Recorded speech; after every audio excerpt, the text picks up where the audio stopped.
सदियों से भूत प्रेत और पिशाच का विषय इंसान के लिए बड़ा रहस्यमय रहा है। कहते हैं कि धरती पर इन सब की वजूद सदियों से है। सदियों से इंसान इन सब की कहानियां और दंत कथाएं अपने पूर्वजों से सुनता चला आ रहा है। मेरा नाम एकलव्य है। मेरी आयु 70 वर्ष के आसपास हो चुकी है। मेरा बचपन गांव में बीता है। मुझे याद है जब मैं छोटा था तो मेरी दादी रात के वक्त सोने से पहले मुझे अक्सर एक पिशाचनी की कहानी सुनाया करती थी। उस पिशाचनी की कहानी सुनकर मैं डरकर अपनी दादी से लिपट कर सो जाता था। बड़े होने पर मुझे वो कहानी एक मजाक लगने लगी। मैं अब 20 वर्ष का हो चुका था। मैं पंजाब के एक छोटे से गांव का रहने वाला था। मैंने 12वीं क्लास की परीक्षा बहुत अच्छे नंबरों से पास कर ली थी। मैं स्कूल की छुट्टियां कुछ दिन मामा जी के गांव में बिताना चाहता था, जो एक बेहद खूबसूरत पहाड़ी इलाके में घने जंगलों के बीच बसा हुआ था। मेरे गांव में मामा जी का घर कुल 200 किलोमीटर दूर था। मैंने वहां जाने के लिए अपने जिगरी दोस्त राजन को तैयार कर लिया। राजन मेरे साथ जाने के लिए खुशी खुशी तैयार हो गया। मामा के घर जाने से एक रात पहले मैं बहुत ज्यादा खुश था। उस जमाने में मामा के घर जाने की खुशी ऐसे हुआ करती थी जैसे आज की दौर में किसी हिल स्टेशन पर जाने में हुआ करती है। मेरे हंसते और खिलखिलाते हुए चेहरे को दादी बहुत गौर से देख रही थी। दादी को अपनी और इस तरह गौर से देखता देख मैं मुस्कुराते हुए दादी से बोला, क्या हुआ दादी? बहुत देर से देख रहा हूँ, आप मुझे बहुत गौर से देख रही हैं। दादी ने मेरी बात का जवाब बड़ी गंभीरता से दिया। तुझे याद है जब तू छोटा था मैं तुझे एक पिशाचनी की कहानी सुनाया करती थी? अपनी दादी की बात सुनकर मैं हंसता हुआ बोला, हाँ दादी, याद है, अच्छी तरह से याद है। उस वक्त मुझे वो कहानी सच्ची लग रही थी, लेकिन अब मैं 20 साल का हो चुका हूँ। मैं जानता हूँ कि वो कहानी केवल आप मुझे डराने के लिए सुनाया करती थी, ताकि मैं डर के सो जाऊं। नहीं एकलव्य, जिस पिशाचनी की कहानी मैं तुझे सुनाया करती थी वो कहानी सच्ची है बेटा। तू शायद नहीं जानता, मेरा बचपन उसी गांव में बीता है जहां तेरा राम मामा रहता है। जाने से पहले मेरी एक बात अच्छी तरह से समझ लेना कि अपने मामा के घर भूले से भी रात के वक्त खेतों की ओर मत जाना। दादी की बात सुनकर मैं उनके चेहरे को गौर से देखने लगा। मैंने उनकी आंखों में दहशत और खौफ के साए लहराते हुए देखे। मैं चुपचाप उनके कमरे से बाहर चला गया। अगले दिन राजन ट्रेन आने के आधे घंटे पहले ही मेरे घर पर आ गया। हम दोनों अपने घर से निकलने ही वाले थे कि तभी मेरी दादी ने मुझे एक बार फिर बुलाया और फिर से उन्होंने रात वाली बात दोहराई। मैंने उनकी बात पर हाँ में सिर हिला दिया और खामोशी से बाहर निकल आया। बाहर आकर मैं दादी की सारी बातों को भूल गया। 3 घंटे बाद मैं और राजन मामा जी के घर उनके साथ साथ गप्पे लड़ा रहे थे। राजन को मामा जी का गांव बहुत पसंद आया था। कुछ दिन हम दोनों को मौज मस्ती करते हुए कब गुजर गए पता ही नहीं चला। फिर एक दिन वो रात भी आई जिसे याद करके आज भी मेरी नींद उड़ जाती है, जिसके बारे में सोचते हुए आज भी मेरे डर और दहशत से रोंगटे खड़े हो जाते हैं। उस रात बेहद खतरनाक कोहरा छाया हुआ था। ठंड अपनी चरम सीमा पर थी।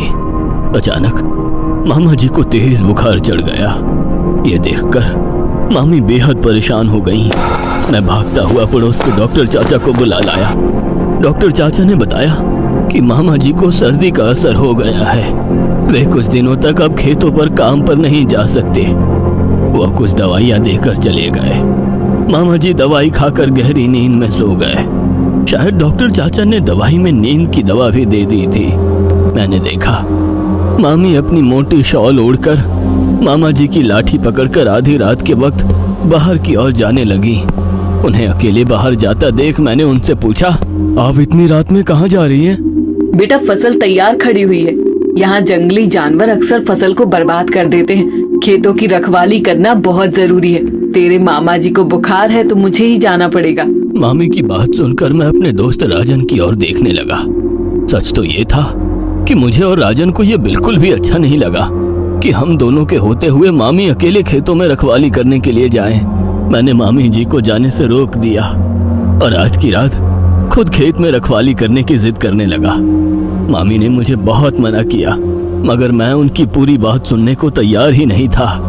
थक हार कर मामी ने बहुत आहिस्ता से मेरे कान में कहा, नहीं एकलव्य, हमारा खेत जंगल के बीच में पड़ता है। तुम उस जंगल से अनजान हो।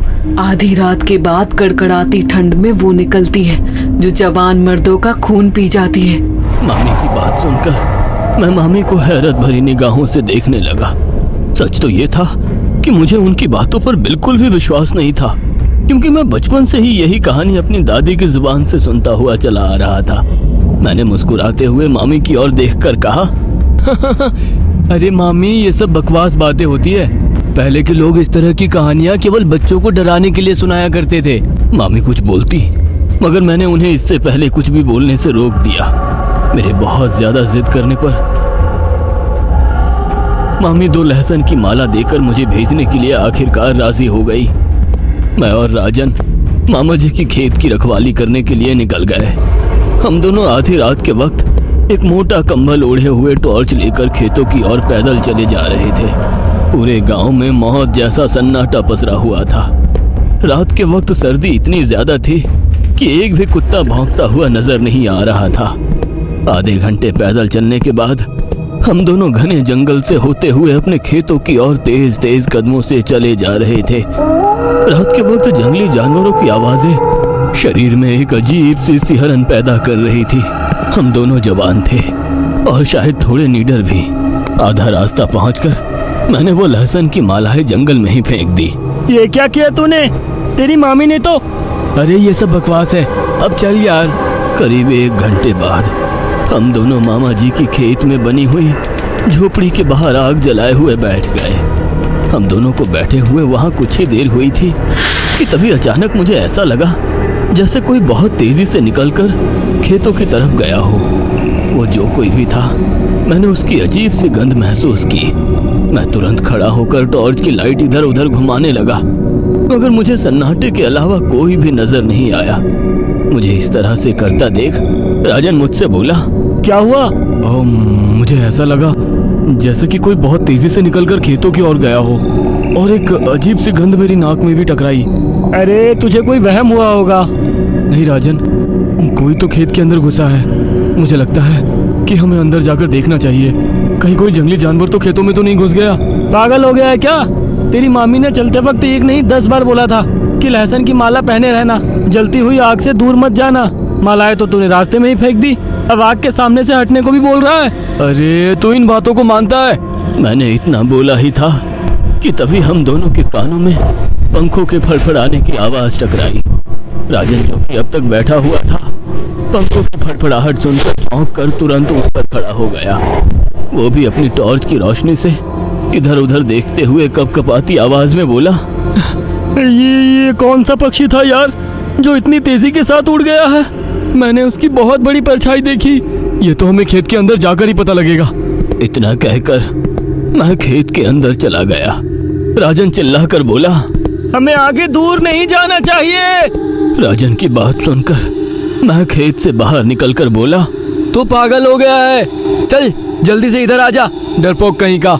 मेरे कहने पर वो बेचारा उठकर मेरी ओर आ ही रहा था कि तभी मैंने देखा कि एक बेहद लंबी और चौड़ी इंसान के आकार की एक चमगादड़ उड़ती हुई राजन के बगल में आकर खड़ी हो गई। उस चमगादड़ को देखकर राजन के गले से एक जोरदार चीख निकल गई। कड़कड़ाती हुई सर्दी में मेरा शरीर पसीने से नहा गया। कुछ ही पलों में मेरी आंखों के सामने वो चमगादड़ राजन की गर्दन को दबोचकर उड़ती हुई खेत के अंदर ले गई। मैं पागलों की तरह खेत के अंदर भागने लगा। कुछ ही सेकंड में राजन की दिल दहला देने वाली चीख मेरे कानों से टकराई। मैं चीख की दिशा की ओर तेजी से भागने लगा।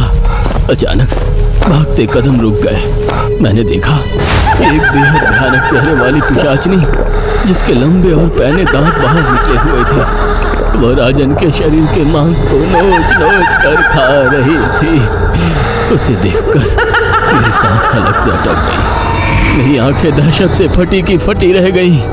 मेरा दोस्त मृत अवस्था में जमीन पर पड़ा हुआ था। उसका चेहरा पीला पड़ चुका था। उस पिशाचनी ने राजन के शरीर की एक एक बूंद निचोड़ ली थी। अचानक वो पिशाचनी मेरी और खूंखार नजरों से देखने लगी। उसकी आंखें अंधेरे में किसी बल्ब की तरह चमक रही थी। तभी वो मेरी और बेहद फुर्ती से बढ़ने लगी कि अचानक वो पीछे उछल कर गिर पड़ी और अजीब सी आवाज में चीखती हुई पेड़ से जा टकराई। मैंने देखा मेरे बगल में मेरी मामी हाथों में लहसुन की माला लिए हुए खड़ी हुई थी। वो चीखती हुई बोली, यहाँ से भाग जा एकलव्य, नहीं तो तुझे ये जिंदा नहीं छोड़ेगी। लेकिन आप। मेरी चिंता मत कर, पिशाचनी को जवान मर्द का मांस और खून ज्यादा पसंद होता है। तुझे अभी बहुत लंबी जिंदगी जीनी है बेटा। इतना कहकर मामी ने बेहद फुर्ती से लहसुन की माला मेरे गले में पहना दी और मुझे जोर से धक्का देते हुए भागने के लिए कहने लगी। सच तो ये था कि मैं उन्हें छोड़कर भागना नहीं चाहता था, लेकिन मेरे लिए उन्होंने अपनी जान तक दांव पर लगा दी थी। मैं अपने पूरे शरीर की ताकत लगाकर वहां से भागने लगा। कुछ देर बाद मेरे कानों में मामी की एक दिल दहला देने वाली चीख टकराई और मैं बेहोश होकर वहीं गिर पड़ा। अगली सुबह जब मेरी आँख खोली तो मैंने वहां आसपास के लोगों की भीड़ जमा पाई। राजन मर चुका था और मामी की लाश भी बहुत बुरी अवस्था में मिली। राजन का शव उसके घर वालों के सुपुर्द कर दिया गया। मेरे माता पिता मुझे वहां से ले गए।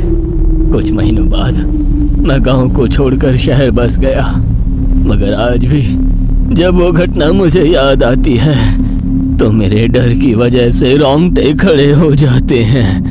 अगर आपको हमारी ये कहानी पसंद आई हो तो इसे लाइक और शेयर करना ना भूलें।